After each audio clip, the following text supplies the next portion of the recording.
Chinky, saan ba mas maganda talaga mag-invest? Dako, in this video, what I'm going to reveal are the 7 investments that can make you rich. Tune in, don't tune out. Videos that will make you wealthy and debt-free.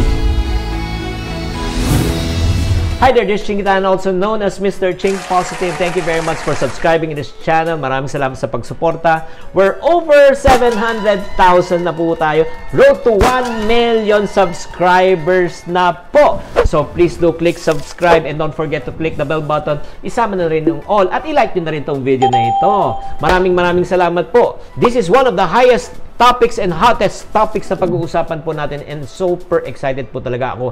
Pag-uusapan po natin paano ba talaga ang investment, saan ba talaga tayo mag-i-invest, the 7 investment that you can possibly consider that can make you rich. Kung gusto nyo po ng simple, low maintenance, no need for special skills and degree para ikaw ay mag-invest at palaga ikaw ay super yumaman. Number 1, consideration, please invest in real estate. Yes po, you heard me right, real estate po. Ang kagandahan po kasi sa real estate po, kahit na wala ka talagang college degree, tama lang location mo, tama lang talaga yung target market mo, nabili mo na mababa yan, in time po yan, tataas po yung mga presyo po niyan. Tama, at pwede mong gawin, number 1 way to earn is through rental. Lease income po, ang tawag niyan lease income. Buwan-buwan po na pumapasok po sa yung income. Just like my friend na talagang super blessed talaga sila. Sila po ay nagnegosyo, yumaman po sila, bumili sila ng property doon sa may Acropolis po. 3 po silang anak, tapos po mag-asawa. Nangyari, nag-asawa na yung 3 anak. Naiwan na lang po yung property na yun. Nadalawa na lang sila, 5 po yung kwarto. Bigla na lang mayroong isang expat na gustong upahan yung bahay nila dahil nagustuhan yung bahay nila. Magkano yung offer? Ayaw nilang umalis na mag-asawa, pero inoperan po sila ng 250,000 pesos per month sa upa. 250. Yung mister, hindi na dadalawang isip. Ano pong ginawa? Pinaupahan, at alam mo ang galing po nila? Ang ginawa po nila, umupa na lang po ng kondo na 50,000 pesos per month. Pero high-end pa rin yung kondo at 50,000. Upa pa lang po.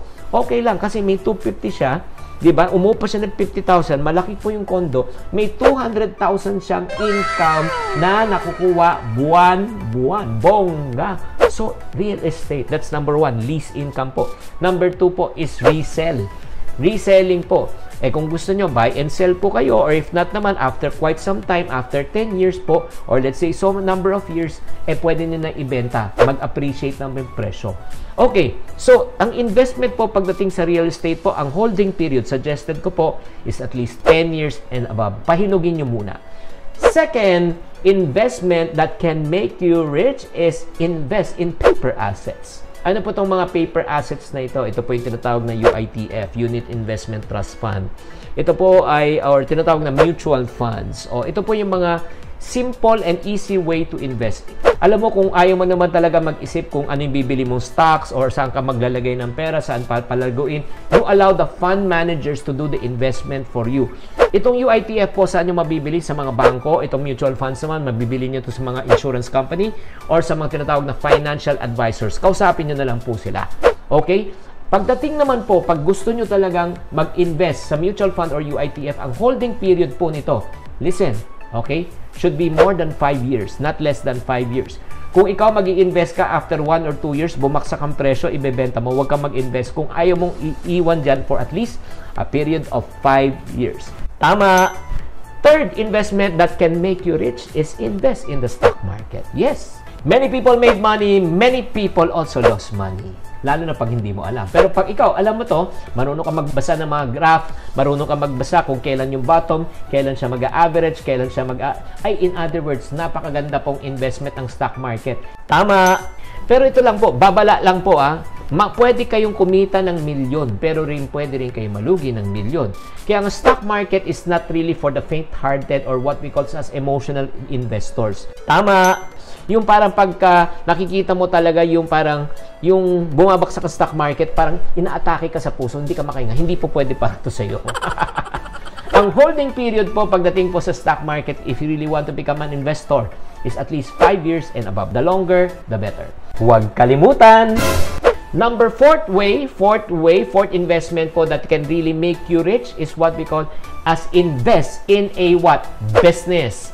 Ay, para sa akin po, this is the cup of tea, my cup of tea. Gusto ko talaga mag-invest sa negosyo.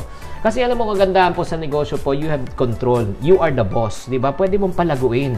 Hindi ka umaasa sa market forces, hindi ka umaasa sa, sa index, hindi ka umaasa sa ekonomiya, lang sa kung ano sa real estate. Inaasahan mo yung talagang, yung skills mo, yung diskarte mo. Ang perfect example po, yung mga malalaking mga negosyo po ngayon, Jollibee, di ba? Yung mga pagkain, siyempre. Pagdating naman sa mga supermarket naman, si Pure Gold ang Lodi po ngayon. Siya po yung pinaka-epitome talaga. Galing talaga ni Mr. Lucio Ko. So, ito naman po, ang tanong naman po, gaano katagal naman ang building period pagdating po sa business?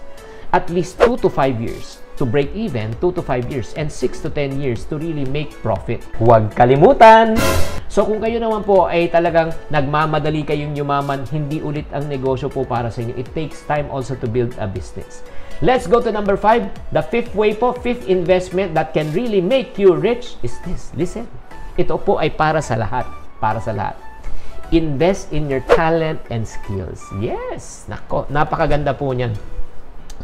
Ano po yung mga talent and skills na pwede nyong invest? Number 1, invest in your selling skills. Selling skills, alam mo, ang pagbebenta po is a skill. You can learn how to sell. Yes, just like anyone, di ba? Communication is a skill, di ba? So, pwede kang matuto eh. Kunyari, paano ka magsalita, paano ka mag-sales pitch, di ba? Everybody starts with mama and papa and dada, di ba? Wala ka naman nakita nga talaga, ay hindi, gifted na salesperson. Bakit? May nakita ka ba nung bata na lumabas sa kanyang sinapupunan? I'm a gifted salesperson. Wala po. Everybody learn how to what? Sell. That's the reason if you want to learn how to sell, that's a talent and skill that you can develop. Number 2, acting skills. Pwede rin kung gusto mo talaga na sa showbiz ka. Or if not naman, kung ayaw mo sa showbiz, magaling ka magsulat. Writing skills. Or if not naman, magaling ka mag-orate. Diba? Magaling ka magsalita. Communication skills. So marami po talaga, kaya very important po, alam mo, ito pang pwede mo ikayaman. Diba? Karamihan, as a matter of fact, yung mga nasabi ko sa inyo, ginawa ko to lahat. Nag-ahente ako ng age 12, tapos nag-artista ako when I was at 1987, yes, to 94, yes. Tapos, nagsulat din ako ng script ng pelikula, yes. Pagkatapos niyan, nag-communicate ako. Nasa radyo, sa TV po ako ngayon. So, in other words, ito po yung ginawa ko po, no? In terms of, I invested in my talent and skills. That's the reason why, yun nga, guminawa ang buhay ko. Pero, ang building period naman to, many years, matagal po to, or what we call as a lifetime. Because kasi tuloy-tuloy po ang dapat ang pag-improve po natin. Let's go to number 6. 6 investment po that can make you rich is what? Listen. Invest in building good relationships. Tama. Friendship. Ito, napaka-ano to. Itong wala kang puhunan dito. Ang puhunan mo, laway. Ang puhunan mo, PR. Ano yung PR? Public relation. Ang puhunan mo dito, connection. Ang puhunan mo dito, networking. So, in other words, yung connect with people, be friendly with people. In order for you to really be good in terms of building relationship, no? Building good relationship, ang dapat iisipin po natin, hindi yung ano yung makukuha mo sa tao. Dapat iisipin mo parati, paano ako makakatulong sa tao? How can I help these people? How can I add value to these people? Ito yung good news. Ito yung natutunan ko kay Ginoong Zig Ziglar for years na talagang I've been applying. Just help enough other people to get what they want and you will also get what you want in life. Tulungan mo na makuha nila kung anong gusto nila and in time, makukuha mo rin yung gusto mo. Huwag kalimutan! Pero ito lang po, babala. How can you build this? Gaano katagal ang building period nito? Many years or a lifetime. Many years or a lifetime. Pero ito lang po babala. Asawa po na yung babalu. In terms of building po relationship, okay, building relationship, kailangan po, tatandaan po natin, relationship is more important than the transaction. Kung talagang pagpipiliin, relasyon o pera, piliin mo, relasyon. Kasi ang relasyon, hindi kayang bilhin ng pera. Huwag kalimutan! Let's go to number 7 that can make you rich. Invest in building a brand. Yes! Ano pong pag-uusapan nating branding? Kailangan po, through the years, gumawa kayo ng brand. Like for example, perfect example na popular brand is Apple. Alam mo ba, Apple, ano mo, sa Forbes po, annual look at the world most popular brand for the 9th straight time. Ang brand po ng Apple is around 205 billion. 205 billion US dollars po ang value. Another brand po, Nike po, ay nako, 28 billion lang naman po. Sa fashion world po ang kanyang brand. Ganun po kamahal ang brand. At isa pang brand na pwede mo talagang i-build, nako friend, makinig ka, is what? Good name and reputation. That is a good brand. Your name is your brand. You should protect your brand. You should protect your name. Why? It took you years to build the brand. It took you years to build your name and reputation, but it only takes a few seconds to destroy it.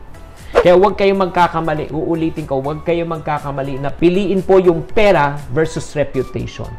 Building period po ng good name and reputation po, good brand, many years or a lifetime. And last, may bonus po ako. Dapat 7 lang po, pero ginawa ko na ng 8. Oo, bonus na po. Ngayon ko lang po naalala. The 8th way, bonus, yes! Pero bago ko bigay ang bonus, like muna. Click like muna kung nagustuhan nyo. Grabe, haba na effort natin. 8 investment that can make you rich. The 8th investment is this. Invest in education. Yes! Huwag kalimutan! Invest in self-learning. Invest in yourself. Bakit po? Ito po yung natutunan ko through the years. Mahirap po gawin ang isang bagay kapag di mo alam. Mahirap mag-drive pag di mo alam. Mahirap magluto pag di mo alam. Mahirap mag-swimming pag di mo alam. Mahirap din kumita pag di mo alam. Mahirap din magnegosyo pag di mo alam. Hindi mo makukuha to sa sipag at tiyaga. Nagigets nyo? Kailangan talaga natin matuto. The reason why you're having a hard time right now to make both ends meet, nobody wants that. Pero nahihirapan ka kasi hindi mo alam. Tama! Kung alam mo lang, hindi nagawa mo ng paraan. That's the reason why I encourage you to invest in education. Invest in learning. The learning period, how many years? Many years or a lifetime, because there's no what we call as what? Ending sa learning. Because every time, we can learn something that is new. Alam mo, ang kagandahan, pag ikaw natuto ka, listen, don't tune out. Malapit na akong matapos. Pag natuto ka, you are going to make a lot of money. And then, honestly, right now, para sa akin, cash is king. Cash is king. Because when you have cash, you can buy whatever you need. Whenever you need it. And the good news is, pag meron kang cash sa pahirap ng panahon ngayon, you can negotiate for a good price. If you see an opportunity, spot an opportunity, you can buy a business. You can get to an opportunity because you have cash. Alam mo, kahit na maganda yung idea mo, pero pag wala kang cash, walang mangyayari. So again, what are the 8 things that you can do right now in order for you to invest and to become rich?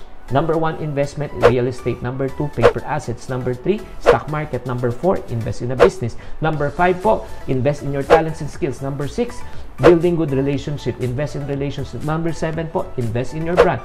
Number 8, for me, the most important thing is invest in education.